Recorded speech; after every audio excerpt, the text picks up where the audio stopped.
Hey golfers, welcome back to the putting channel. Today's video is all about learning to load and unload the putter.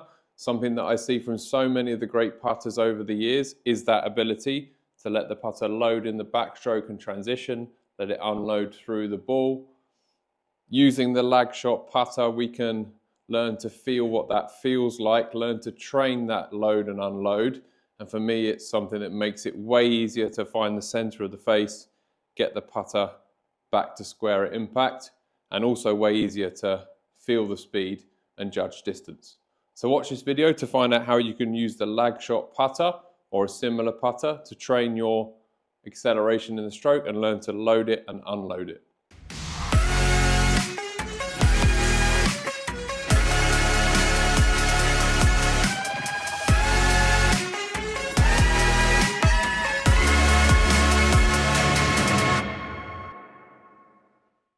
Okay, so let's start by describing what I'd see within an efficient putting stroke.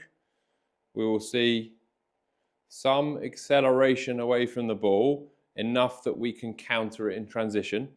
The most common thing that I'll see from golfers is a slow backstroke. Therefore, I have nothing to counter in my transition. So we need some speed away from the ball. Then next, we need to start applying our acceleration for our downstroke before we get to the top of the backstroke. We could call that a transition lag. Then in the downstroke, the acceleration is decreasing all the way up until the impact area where we're going to let the putter kind of coast through the ball. So the speed is pretty constant through the ball. And then post-impact, we're going to apply a deceleration force. In other words, acceleration in this direction to stabilize. Just a quick one, if you're watching this video, then it's likely you're looking to improve your putting. And if that's the case, I'd encourage you to visit my website, jjputting.com.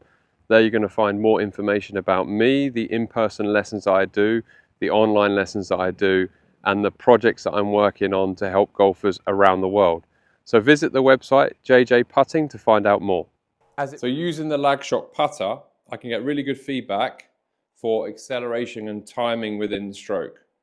The first thing that we want to see, if I'm creating force into the handle in this direction to make my backstroke, we'll feel the putter head very slightly lag behind the handle. So a very slight lagging in the shaft as the putter head is static and I apply force to the handle this way, the head lags behind. And then in the transition, because the putter is still moving this way, but I'm applying force to the handle this way, we again feel a subtle lag of the shaft, so the shaft starts flexing this way. And then my goal is to let that, let's say, momentum or energy that I've put into the transition be released onto the ball. So the shaft should return back to vertical impact and then kind of re-lag as I apply force this way to decelerate the putter or stabilize. So when I'm using this putter, it's giving me really good feedback. Is there a little lag at the start, a little lag in transition? Am I releasing that through the ball? And then is it re-lagging post-impact? So you can make some practice strokes, feeling that in your stroke. So the shaft is lagging both sides of the ball, but is returning to vertical impact. Now, if I was to make a longer stroke, obviously I'm putting more force into the handle in each direction, and therefore the shaft should start lagging more. But again, I'm timing that acceleration, I'm timing that release of energy so that the shaft is vertical impact. So amazing feedback with the Lagshot Putter, something I use a lot in my coaching. Yes, there's variations on how we can practice this like a metronome or similar, but that doesn't really give you kind of kinesthetic feedback as to where you're actually accelerating.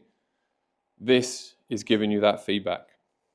So again, I'm going to make some practice strokes, feeling the lag in the shaft at the top. If you've got a smoother stroke, the lag is going to be a bit more subtle.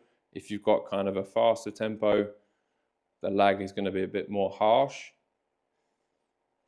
But no matter what, we want to make it lag transition, release at the ball, re-lag through the ball.